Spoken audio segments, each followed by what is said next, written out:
On November 8th, 2023, Omegle closed its doors after 14 years of activity. Leif K. Brooks, the website's creator, posted a statement that same day addressing the reason behind the platform's sudden end. Brooks mentioned that the individuals who used the site for inappropriate purposes ultimately led to its discontinuation. I happened to interact with the man who I believe was the final nail in the coffin for Omegle in June of 2023. Meet Mike, who you may remember from my first Catching Creeps on Omegle video, as the creepy who tried to get Ashley to take off her sweatpants before I came in and stopped Mike, which caused him to immediately disconnect from the call. The day I uploaded that video, I received a ton of comments from girls saying their experience with Mike. One girl wrote, "Guys, please read this. I have met one of the creeps on here. So a few weeks ago, I was 14, I'm 15 now, but the one who named Mike was always on the tag board, and I remember the first time I saw him was traumatizing. Back then, I tried to be nice to everyone, and well, that was a bad idea. He kept calling me cute and pretty and repeatedly asked me if I thought he was attractive, to which my reply was that I thought he looked like a dad, and he just laughed. I wanted this guy to be exposed so much, so I asked him questions. He has a job, a wife, and a 16-year-old kid. I skipped him when he told me he had a fetish for and wanted to know what color mine were. That is very weird. I'm not going to read the rest." Another girl commented on my video and she said, "I met Mike before too in the board tag. It was scary as hell. I met him a few weeks ago too. It was scary as crap." At this point, it seemed like Mike had a reputation for acting creepy towards younger girls. Just 2 weeks after I posted that video, we'd end up meeting Mike again in my second Catching Creeps on Omegle video. However, Mike left the call immediately after he realized it was Ashley and I was behind her. Now, for the next few months, it seemed like Mike's days on Omegle were over and the case was closed. But the story only gets crazier from here. On August 17th, 2023, Mike's son messaged me on Instagram. And as it turns out, Mike had been lying about his identity the whole time. His real name was Matthew. The message he sent me on Instagram said, "I just wanted to DM you regarding one of your videos you posted about a month ago. My dad was featured in the video under the name Mike. My stepmom at the time saw the video and now they are in the middle of a divorce. My whole family knows and it's just been not good recently. I know it's your job, but if you could do something about the video, removing it would be the best option for me and my family. People at my school know about it and I don't want to go back to school and get made fun of for it." Matt's son also sent me a picture of him and his father just to prove he was not lying. Aside from his kid, Matthew's second cousin messaged me on Instagram. She said, "The guy that you guys caught twice in your Omegle videos is quite literally my second cousin. My dad got sent this video today and I've been digging into this more for him before we take action. Are you able to send me the whole screen grab of him? Or if you see him again, can you let me know? We are so disgusted and want to do something about this. So any help you can provide or any additional info would be great." To make matters worse, a detective from a police department in Matt's area also contacted me. He said, "I am reaching out to you because of an investigation I am involved in, and a video that you uploaded to YouTube involving the subject of my investigation. The video was forwarded to me from a few different people in our community identifying a subject in one of your Catching Creeps on Omegle videos, and that subject is a part of a separate investigation. I believe your video would be beneficial to my investigation." At this time, many of Matt's family members had reached out to me asking if the videos were real because they were in disbelief. Unfortunately, I had to confirm to them that the recordings were not staged or fake. I guess Matt told his family members that he was an actor and we paid him to do it. Then one day, out of nowhere, I received a call. I answered it and it was Matt on my personal phone. Somehow he got my personal number, so I instantly went on my computer and pressed record. Yes, hello? Hello? Hi. Hey, yeah, hi, how are you?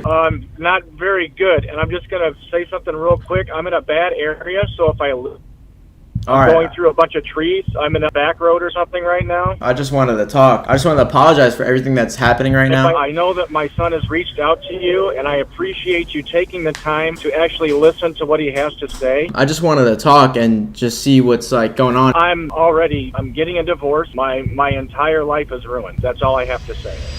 In our brief conversation, he mentioned that his life was ruined and he's going through a divorce. However, this situation got even more concerning when the FBI got involved. They wanted to make sure the video was not staged or fake in any way. I was getting calls from random numbers. I would pick up the phone and they would say, "Hey, I'm with the FBI," and request the raw footage. Unfortunately, I didn't even have the raw footage as I got a new computer. It was kind of scary when the FBI just was calling me every day at one point. Matthew had been trying to lie his way out of this nightmare. He was claiming I hired him as an an actor and that it was all fake. The news of Matt's suspicious behavior spread like wildfire all around the city of Valparaiso, Indiana, where Matt resides. Now, individuals in Matthew's community started giving tips to the FBI. It ultimately led to an entire investigation around Matthew. This resulted in Matthew being arrested October 6, 2023. That same day, the Times of Northwest Indiana released an article titled, "Valpo Man Charged with a Girl Who Found It Easier to Write Than Discuss Allegations." 53-year-old Matthew Manowski had been molesting a girl from ages 9 to 11 between December 2020 and July 2023. These tragic events took place once or twice a week at one point. It occurred multiple times per month. Matthew, who the girl referred as Pappy, repeatedly abused her while her family members were home. Although he had no biological connection to his victim, the girl told authorities, "I think at one time we were at the dining table and I was sitting on his lap, and it was kind of like under and hidden." The girl also told police that Matt would usually start by rubbing her shoulders. I'm not going to discuss any further, it's very, very disgusting. Worst of all is what Matt said about the accusations towards him before the authorities got involved. "If I ever did anything she didn't like, she would have told me to stop." Now, I vividly remember this day. I was at the airport and I remember seeing all the articles being made on him, but they were not saying why he was arrested. I thought it had something to do with Omegle, but it turns out the reason they looked into him was because of my videos. I assume people knew he had a very weird behavior in his community. He was a football coach, which means everyone in his community knew him. That day, Matthew was booked at the Porter County Jail for a felony charge of child. His current legal status is unknown, but I assume he will be behind bars for a very long time. Once this story gained attention from the media and community, it wouldn't be much longer until Omegle met its demise. As a month after Matthew's arrest, the infamous Omegle shutdown occurred. This marked the end of one of the internet's most iconic websites, Omegle. It is currently unknown if he actually was the reason behind this. Many YouTubers in the community were just posting catching creeps on Omegle videos, and Omegle spiked in popularity after that. It became a trend to catch creeps on Omegle.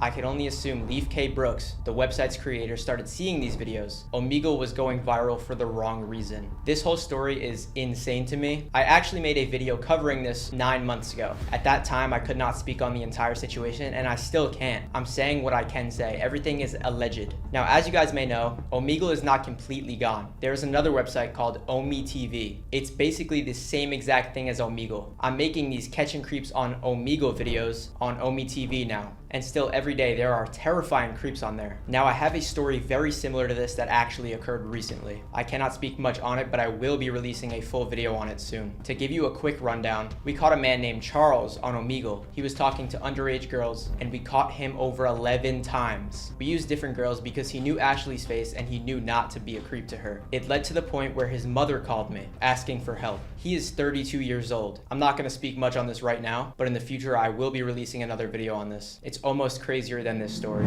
Now, I actually want to circle back on the real reason Omegle was shut down. There's a conspiracy saying that Omegle was dead, and that was the reason why it shut down, which is not true. Omegle actually had its highest monthly visitors in the month of October 2023 in all of its 14 years of existing, so clearly relevance is not why it got shut down. The site was more active than ever. When you search on Google, why did Omegle shut down? It states, Omegle, a website that connected strangers for video chats, has shut down. After a lawsuit accused of blank, founder Leif K. Brooks announced the closure Wednesday in a lengthy statement posted to the website that touched on what he saw as positives about the platform and the future of the internet. Leif K. Brooks, the website's creator, stated himself, operating Omegle is no longer sustainable, financially or physiologically, and how he was fighting to prevent it from being misused. I can see why he did shut it down. He probably had a lot of guilt. On Omegle, there was a lot of creeps, and if I owned a website like that, I would feel guilty if I was the one that owned it. I definitely see how he felt and why he shut the website down, but unfortunately, creeps will always be on the internet, and there's really nothing we can do to prevent it. The closest thing that we can do to try to prevent it is by exposing these creeps and showing who they really are. It deserves to be out there on the internet. Leif K. Brooks actually made the website when he was only 18 years old. He was living with his parents in Vermont, and he founded Omegle in 2009. Now, of course, when he was making this website 15 years ago, he had no clue what would happen. There was creeps on there probably the day it came out. Another article I found states, Omegle has had a long problematic history of abuse issues. In August, a man was sentenced to 16 years in prison after admitting to chatting with approximately 1,000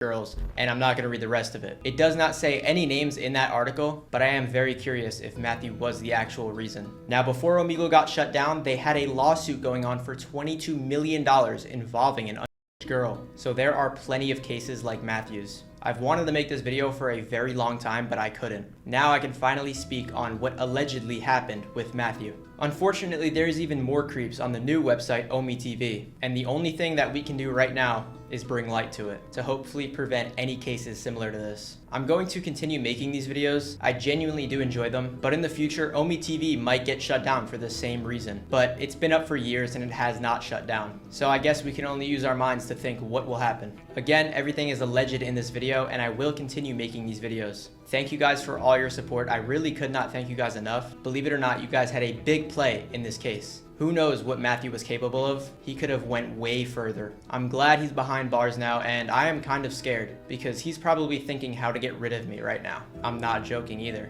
It's kind of scary. Hopefully he stays behind bars for a very long time. And again, thank you guys for being a part of this. I will continue making these videos to expose the people who deserve to be exposed. If you guys haven't subscribed already, please subscribe. It helps a lot. Thank you guys for all your support again. I love each and every one of you, and be safe out there on these websites. If you're under 18, stay off the websites. It's better for you. I don't want any of that weird stuff happening to you guys. Until the next one, be safe everyone. Peace out.